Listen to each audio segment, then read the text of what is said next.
नमस्कार, आप देख रहे हैं डीएनपी इंडिया और मैं हूं प्रकाश ललित। बात करेंगे क्लैश ऑफ टाइटन्स की। जी हां, जहां पर दो टाइटन्स यानी दो बाहुबली टकरा रहे हैं। अगर इशारा आप समझ रहे हो तो जान गए होंगे, बिहार विधानसभा चुनाव में ऐसी लड़ाई एक ही जगह है और वो है मोकामा, जहां इस बार टकराएंगे दो बाहुबली। एक तरफ है छोटे सरकार अनंत सिंह और दूसरी तरफ मैदान में है पूर्व सांसद सूरजभान सिंह की पत्नी वीणा देवी। मंच वही है, मोकामा विधानसभा सीट। दाव वही है, यानी बाहुबली, अदावत और वर्चस्व की लड़ाई। मोकामा बिहार की ऐसी विधानसभा सीट जहां का इतिहास बाहुबल, सत्ता और सम्मोहक प्रभाव से लिखा गया है। पिछले 30 सालों में अगर किसी एक नाम ने यहां राजनीति पर राज किया है तो वो है अनंत सिंह उर्फ छोटे सरकार। वहीं दूसरी ओर है सूरजभान सिंह का नाम, जो क्राइम, राजनीति और सत्ता की अद्भुत तिकड़ी से आता है। अब वही इतिहास 25 साल बाद खुद को दोहरा रहा है, जब एक बार फिर मोकामा में दो बाहुबली एक दूसरे के आमने सामने हैं। 5 बार के विधायक, जनता के छोटे सरकार कहा जाता है कि मोकामा के लोगों ने ही अनंत सिंह को यह नाम दिया है। 1995 से लेकर अब तक अनंत सिंह का मोकामा में दबदबा कायम है। उन्होंने लोक निर्माण से लेकर सड़कों और सामाजिक समीकरणों तक अपनी पकड़ बना रखी है। दिखता है टेलीविजन पर जिस तरह से अनंत सिंह दिखते हैं, उसमें और असल में कितना फर्क? जो भी टेलीविजन में दिखता है, विधायक जी का जो चरित्र दिखाया जाता है, मान लीजिए कि विकास करने के लिए, ऐसे ही अगर वो विकास नहीं करते तो मान लीजिए मोकामा के जनता जो भी है, जनता मालिक, वो इंडिपेंडेंट भी उनको चुनाव जिता देता है। भगवान तो जरूर हैं, वो जो है जो फ्लैट पर भी जब रहते हैं तो क्षेत्र का जितना आदमी जाता है भूखा प्यासा नहीं आता है। छोटे सरकार का खिताब मोकामा के मैदान ने ही उन्हें दिया है। 5 बार विधायक रहे, जेल से चुनाव लड़ा और जीते, लेकिन जनता के दिल से कहा जाता है कभी बाहर नहीं हुए। 2020 में राजद के टिकट पर जीत दर्ज की, बाद में 2022 में केस के कारण अयोग्य ठहराए गए। तब उनकी पत्नी नीलम देवी ने उपचुनाव जीतकर मोकामा की सीट संभाली। लेकिन अब यानी 2025 में अनंत सिंह खुद जेडीयू के टिकट पर मैदान में है। उनका दावा है इस बार इस जीत का अंतर 1 लाख वोटों से कम नहीं होगा। और अब आते हैं मोकामा के सिंहासन को चुनौती देने वाले सूरजभान सिंह पर। 60 वर्षीय सूरजभान सिंह, जिनका नाम बिहार की राजनीति में बाहुबल, अपराध के साथ लिया जाता है। उन्होंने सन 2000 में अपने राजनीतिक करियर की शुरुआत की। जब जेल में रहते उन्होंने अनंत सिंह के भाई और तत्कालीन मंत्री दिलीप सिंह को चुनाव में हराया। यह घटना मोकामा के लिए ऐतिहासिक तो थी ही, क्योंकि उस समय वे जेल में रहकर चुनाव लड़े और विधानसभा पहुंच गए थे। यहीं से अनंत सिंह और सूरजभान की टकराहट की कहानी शुरू होती है। जहां तक सूरजभान का सवाल है तो आपको याद होगा, सूरजभान सिंह उस श्री प्रकाश शुक्ला के गुरु माने जाते हैं जो एक दौर में उत्तर प्रदेश में खौफ का दूसरा नाम था।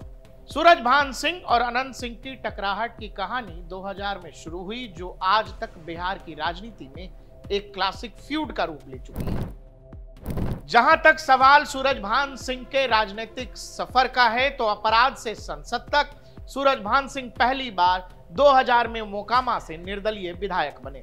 उसके 4 साल बाद 2004 में लोक जनशक्ति पार्टी के टिकट पर बिहार के बलिया से लोकसभा सीट से सांसद बने। रामविलास पासवान के करीबी माने जाने वाले सूरजभान को बिहार में क्राइम और पॉलिटिक्स का फेस माना जाता रहा। लोकसभा में रहते हुए उन्होंने क्षेत्रीय विकास पर काम किया, लेकिन अपनी छवि से विवाद भी समय समय पर जोड़ते रहे। 2008 में उन्हें रामी सिंह हत्याकांड में आजीवन कारावास सुनाया गया। हालांकि 2014 में पटना हाई कोर्ट से वे बरी हो गए। इस दौरान उनका प्रभाव राजनीतिक रूप से कम हुआ, लेकिन बाहुबली छवि जस की तस बनी रही। 2009 तक सूरजभान सिंह एलजेपी में रहे, लेकिन पासवान परिवार में फूट के बाद उन्होंने राष्ट्रीय लोक जनशक्ति पार्टी का दामन थामा। वे कई वर्षों तक कार्यकारी अध्यक्ष भी रहे। 2024 में उनका झुकाव तेजस्वी यादव की ओर बढ़ा और 2025 में उन्होंने आरएलजेपी से इस्तीफा देकर औपचारिक रूप से आरजेडी को ज्वाइन कर लिया, यानी ठीक बिहार विधानसभा चुनावों से पहले। और इस सब के बाद अब मोकामा से उनकी पत्नी वीणा देवी, जो खुद पूर्व सांसद रह चुकी हैं, राजद के उम्मीदवार के तौर पर मैदान में उतरी हैं। मोकामा की अदावत, यह टकराव सिर्फ राजनीतिक नहीं है बल्कि सम्मान और वर्चस्व की जंग भी है।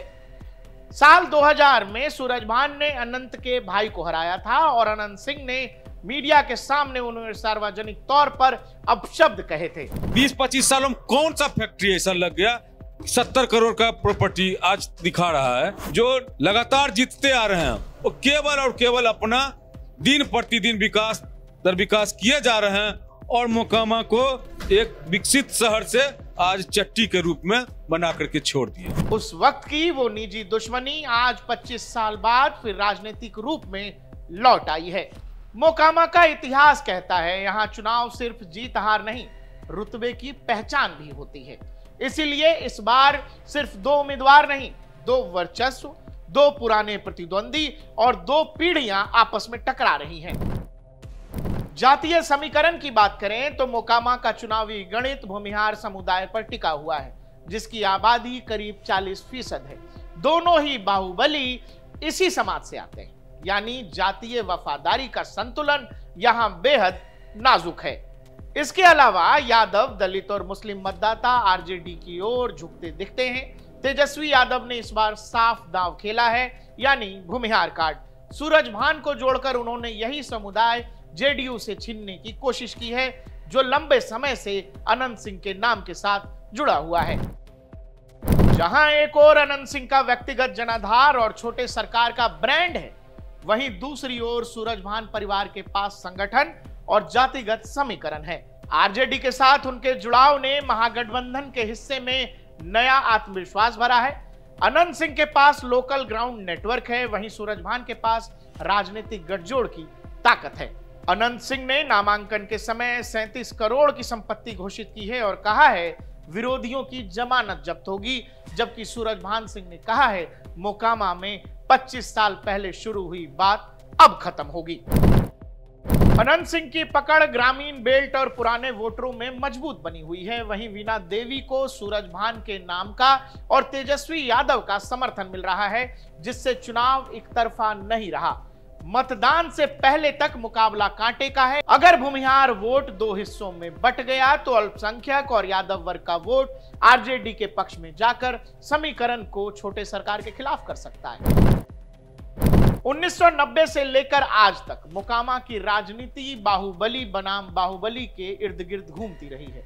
अनंत सिंह के पास स्थानीय प्रतिष्ठा और जनता की सीधी पहुंच है, जबकि सूरजभान सिंह के पास राजनीतिक वंश की ताकत और गठबंधन का समर्थन। बाहर के जो पूरा देश जो इमेज देखता है अनंत सिंह जी की, वो जैसे विलेन जैसी इमेज है, लेकिन जो हम लोग क्षेत्र में घूम रहे हैं तो हमको अभी तक तो कोई आलोचक नहीं मिला। देखिए, जैसे आप ही बताइए कि आप जनता के बीच में जाइएगा तभी ना लीडर का चरितार्थ कहाँ दर्शन, मतलब उसका दर्शन होगा जहाँ उनका कर्मभूमि होगा। आप जहाँ भी जाओगे, अब विलन बना देते हैं आप लोग किसी को हीरो बना दीजिएगा, किसी को विलन बना देते हो, लेकिन ऐसा नहीं है। आप लोग जब क्षेत्र में गए तो कोई मिला आपको जो कि अगेंस्ट में बोलता है? हम तो बाढ़ रेलवे स्टेशन से लोगों से बात कर, उनका इतना बढ़िया प्रभुत्व है, उनका इतना मतलब कि लोगों से कनेक्टिविटी है कि आप वो जो कुत्ता है उसको एगो चेन भी पहना दीजिएगा ना तो वो भी नहीं खोलेगा।